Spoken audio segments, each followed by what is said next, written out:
standing beside me is the player of the game with 16 digs, with 70% efficiency, 9 reception, with 69% efficiency. The kapitana ng Espanya, Det Pepito. Congratulations, you're one step closer to the goal, the championship. Ngayon, anong pakiramdam na in this crucial match ngayon kayo nakakuha ng panalo against Adamson?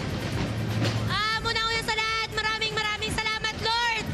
Talagang araw-araw kinukulit ko si Lord na please naman kasi kahit papano next season makakabawi pa yung Adamson. So ako hindi na ako makakabawi. So thank you, Lord.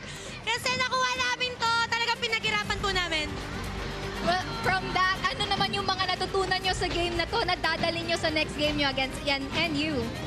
I think yung pagiging consistent and yung pagkakaroon ng tiwala sa sarili at sa kasama. Syempre, sobrang thank you sa coaches and teammates ko na talagang pinahaba nyo pa yung buhay ko sa UAAP. Ngayon, Det, anong gusto mong sabihin sa mga nandito na UST community na sumuporta sa inyo? Maraming salamat po sa lahat na nandito at nanonood sa live. Sana po, wag po kayo magsawang sumuporta sa amin. Gagawin po namin yung best namin para makabalik sa finals. Yes, you've heard that! Sabi mismo ni Kapitano at Det Pepito.